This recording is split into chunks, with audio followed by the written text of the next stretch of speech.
Hai guys, Assalamualaikum warahmatullahi wabarakatuh. Welcome back to my YouTube channel. Apa kabar semuanya? Aku harap kali ini kalian dalam kondisi sehat saja sehingga dapat menjalankan seluruh aktivitas kalian tanpa kekurangan apapun.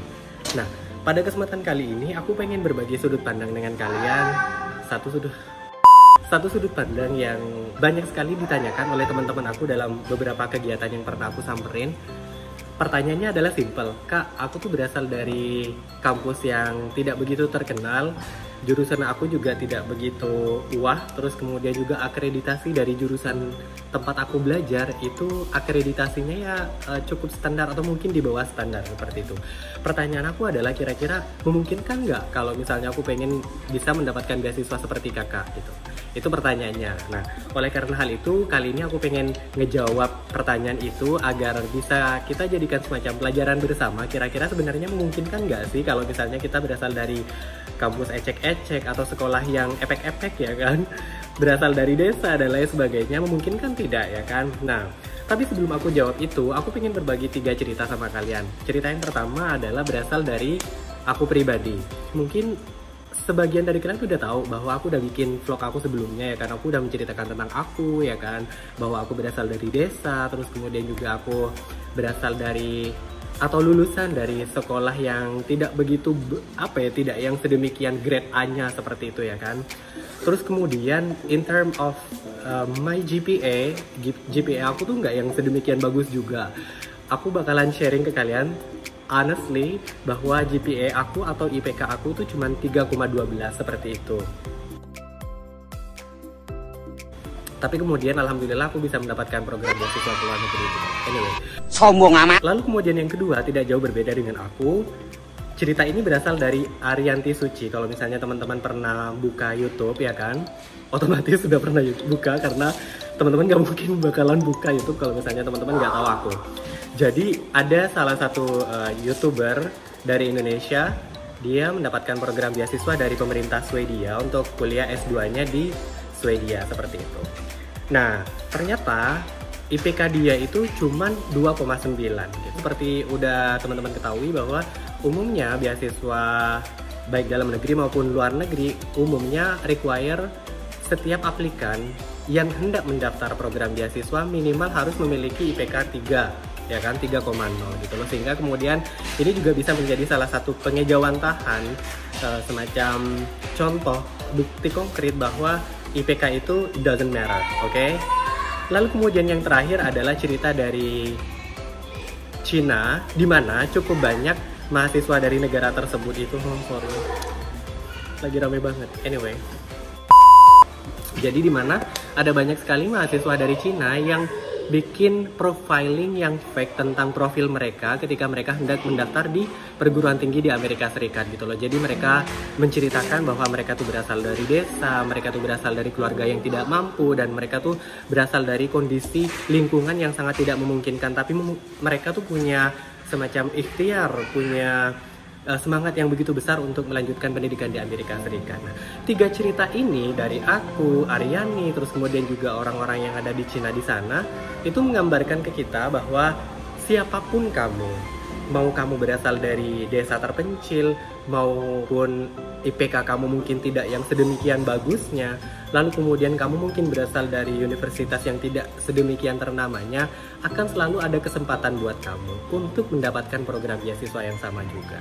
Akan tetapi, dalam video kali ini aku tidak akan memberikan kayak semacam semuanya bakalan mudah misalnya, terus kemudian kayak terlalu naif ya kan, menganggap bahwa semuanya bakalan punya kesempatan yang sama. Tidak seperti itu gitu loh. Aku selalu berpikir siapapun kamu, kalau misalnya kamu berasal dari keluarga yang mungkin kurang mendukung, terus kemudian secara ekonomi juga kurang baik, terus kemudian secara pendidikan mungkin juga kurang mendukung misalnya, maka kamu harus belajar lebih giat lagi, berusaha lebih giat lagi.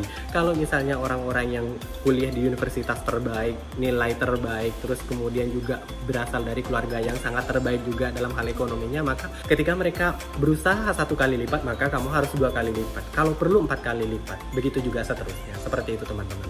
Nah, oleh karena hal itu, sekarang pertanyaannya adalah kira-kira bagaimana sih cara kita bisa memberikan semacam profil kita agar lebih baik lagi. Meskipun mungkin kita berasal dari keluarga yang mungkin secara ekonomi kurang mendukung, terus kemudian juga berasal dari universitas yang tidak begitu terkenal, dan juga berasal dari jurusan yang tidak begitu bergengsi. Kira-kira apa sih yang bisa kita lakukan? Nah, kali ini aku bakalan ngasih 5 tips buat teman-teman, ya kan? Siapa tahu teman-teman masih pengen untuk berjuang, ya kan, mendapatkan beasiswa ke luar negerinya, atau di dalam negeri juga boleh. Oke, yang pertama adalah merubah pola pikir dari negatif menjadi positif, pesimis ke optimistis. Ya, jadi aku pikir bahwa merubah pola pikir itu sangat penting sekali. Kenapa? Karena memang ketika kita memiliki pola pikir yang negatif instead of positif, terus kemudian pesimis instead of optimistic, maka mau kamu berasal dari keluarga sebagus apapun, mau kamu berasal dari universitas terbaik manapun, dan mau kamu tuh memiliki GPA sebagus apapun, ya kalian nggak bakalan bisa gitu loh untuk mendapatkan program beasiswa apapun itu gitu loh, baik itu dalam negeri maupun di luar negeri gitu loh. Kenapa? Karena kalian sudah underestimate diri kalian terlebih dahulu sebelum kalian berangkat berperang gitu loh untuk mendapatkan program beasiswa tersebut. Sehingga kemudian aku pikir bahwa akan sangat baik kalau misalnya teman-teman mencoba untuk merubah pola pikir, karena pola pikir ini yang bakalan menjadi kunci keberhasilan kalian. Aku masih ingat nih dulu pas aku masih S1, itu tuh ada salah satu temen gue yang nanya, serius kamu dapat program beasiswa ke Amerika Serikat gitu. Itu pada saat itu kalau nggak keliru tahun 2011. Terus aku bilang, iya emang kenapa? Tapi kan kamu dari UIN gitu kan katanya. Terus aku nanya sama dia, lah emang apa salahnya dengan dari UIN gitu kan? Aku selalu percaya bahwa setiap orang punya kesempatan yang sama untuk mendapatkan kesempatan yang sama, tapi mungkin dengan cara yang berbeda. Lalu kemudian yang kedua adalah menemukan potensi terbesar yang mungkin kalian miliki. Hal ini misalnya dapat dilakukan dengan menemukan kira-kira passion kamu tuh apa gitu loh. Terus kemudian kegiatan utama kamu selama kurun waktu 1-5 tahun belakangan tuh apa gitu loh, yang bikin kalian benar-benar suka banget gitu loh ngelakuin hal itu gitu loh. Bagi aku tuh ini penting sih untuk menunjukkan bahwa kamu tuh merupakan tipikal orang yang positif. You have a really positive vibe gitu loh as a person. Terus kemudian di samping itu juga kayak semacam merefleksikan bahwa kamu itu memiliki jiwa yang cukup menginspirasi seperti itu. Dan aku pikir sih ini sangat penting sekali ya, karena memang kalau kita berbicara tentang masalah scholarship, yang mereka inginkan juga selain profesional kamu, itu juga tentang personality kamu. Personality kamu tuh seperti apa sih? Itu yang sangat dibutuhkan. Dan tentang passion kamu, kegiatan utama kamu itu sangat merefleksikan kamu tuh personalitinya seperti apa sih gitu kan. Terus kemudian yang ketiga adalah mengumpulkan portofolio sebanyak yang kamu bisa. Portofolio hal ini dapat berbentuk kayak semacam kegiatan volunteering yang kalian ikuti, terus kemudian juga kegiatan sosial yang kalian ikuti gitu ya. Karena mungkin misalnya kalian pernah ikut program beasiswa, pertanyaannya apa yang sudah kamu lakukan untuk komunitas kamu dan lain sebagainya gitu loh. Nah, oleh karena hal itu menurut aku sih penting banget kalau misalnya teman-teman mau berpikir tentang kegiatan volunteering yang bisa kalian ikuti atau kegiatan organisasi yang bisa kalian ikuti. Ketika kita bicara tentang masalah volunteering, organisasi, ini tidak melulu tentang organisasi yang besar, volunteering yang gede banget, terus kemudian udah diadakan oleh organisasi sekelas internasional misalnya. Nggak harus kayak gitu, bisa dalam bentuk yang skalanya kecil gitu loh. Yang paling penting adalah substansi kegiatan kalian di situ apa gitu loh. Apa sih yang sudah kalian kontribusikan di komunitas tersebut gitu loh teman-teman. Lalu kemudian yang keempat adalah, ini yang sangat penting juga sih menurut aku, adalah mengambil kursus yang sesuai dengan disiplin ilmu yang dapat menunjang keilmuan yang kamu miliki.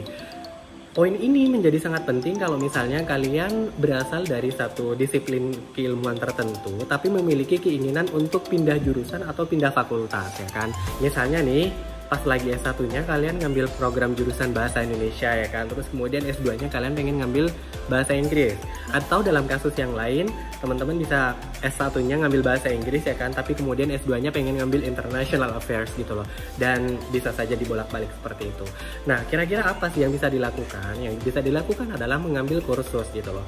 Kursus ini dapat diperoleh dari berbagai lembaga gitu loh, baik lembaga formal maupun non-formal, online maupun offline, di dalam maupun di luar negeri. Saat ini teman-teman kalau misalnya mau meng-google saat ini juga, teman-teman bisa cari online course for free misalnya itu ada banyak sekali lembaga-lembaga, bahkan universitas ternama seperti halnya Harvard, yang memberikan akses buat teman-teman untuk menggali potensi teman-teman ya kan, untuk bisa mendapatkan ilmu dari mereka gitu loh. Dan dengan cara yang seperti itu, mungkin bagi teman-teman yang mungkin berasal dari universitas yang tidak begitu bagus, jurusan yang tidak begitu menunjang, dan juga akreditasi yang tidak begitu wah, itu dapat diobati atau paling tidak dapat diminimalisir dengan keikutsertaan teman-teman dalam kursus-kursus yang diadakan oleh lembaga-lembaga ternama. Seperti itu teman-teman. Lalu kemudian yang terakhir, ini yang paling penting banget sih menurut aku, adalah tentang merubah sudut pandang tentang persoalan di sekitar kamu sebagai peluang gitu loh. Jadi salah satu hal yang sering kali aku bilang sama teman-teman kalau misalnya aku lagi ada di organisasi, terus kemudian aku ada di komunitas, itu tuh aku sering kali encourage teman-teman bahwa jangan pernah takut dengan masalah gitu loh. Masalah yang ada di lingkungan kamu, masalah yang ada di keluarga kamu gitu kan, terus kemudian masalah dengan teman-teman kamu gitu loh. Syukur-syukur kalau misalnya persoalan tersebut itu menyangkut banyak orang gitu loh, menyangkut kehidupan banyak orang gitu loh. Kenapa? Karena memang persoalan-persoalan ini kalau misalnya kita berfokus terhadap problem solvingnya, maka kita tuh akan menjadi pribadi yang tangguh, yang dapat menyelesaikan persoalan-persoalan yang teruji dalam menjawab berbagai problematika yang mungkin teman-teman hadapi gitu loh. Nah, kalau misalnya teman-teman bisa berfokus terhadap problem solving dari persoalan-persoalan yang ada di lingkungan teman-teman, maka itu bisa menjadi portofolio teman-teman gitu loh ketika teman-teman mau apply program beasiswa. Salah satu contoh konkretnya misalnya saat ini kan sedang marak COVID-19 ya kan. Semua orang pada complaining, semua orang pada merasa kesal ya kan, semua orang merasa bahwa kayak ini apaan sih ya kan, sampai ada teori konspirasi dan lain sebagainya ya kan. Nah, bagi aku pribadi, daripada kita fokus ke persoalan konspirasi terus kemudian opini masyarakat yang tidak bertuan itu, lebih baik kita berfokus terhadap problem solving. Apa sih yang bisa kita lakukan terhadap komunitas kita agar komunitas kita ini menjadi komunitas yang kuat terhadap virus dan lain sebagainya gitu loh. Dengan cara yang seperti itu akan semakin memperkuat posisi teman-teman, memperkuat profil teman-teman agar lebih dilirik lagi oleh pemberi beasiswa. Seperti itu teman-teman. Oke, aku rasa itu saja sih yang bisa aku sampaikan kepada teman-teman dalam vlog kali ini ya kan. Semoga ada manfaatnya, semoga bisa memberikan sudut pandang baru tentang bagaimana sih cara mendapatkan beasiswa, bagaimana sih kita portraying diri kita menjadi pribadi yang lebih baik lagi dan dapat mendapat attention yang berlebih dari penyeleksi beasiswa. Seperti itu teman-teman. Oke. Sebelum aku akhiri vlog aku kali ini, aku pengen mengucapkan terima kasih banyak buat teman-teman yang sudah dukung aku dari pertama sampai terakhir ya kan. Seriously, I just can't imagine gitu loh ya. Because as per May 2020, subscriber aku tuh udah lebih dari 1000 gitu loh. And I'm really thankful for that gitu loh. Meskipun sebenarnya mendapatkan subscriber yang banyak itu bukan my main attention sih sebenarnya yang pada awalnya. Kayak aku cuman iseng pengen berbagi sudut pandang yang positif, baik dan juga halal gitu loh teman-teman. Tapi ternyata berkat dukungan teman-teman semuanya memberikan komentar, feedback, like dan juga subscribe-nya, akhirnya I'm in that position. And once again thank you so much gitu loh. Oke, itu aja untuk vlog aku kali ini. Please jangan lupa untuk komentar, like, dan juga subscribe agar aku semakin semangat lagi untuk memberikan konten-konten yang baik, positif, dan juga halal pastinya. Akhirnya dari aku, wassalamualaikum warahmatullahi wabarakatuh. Bye!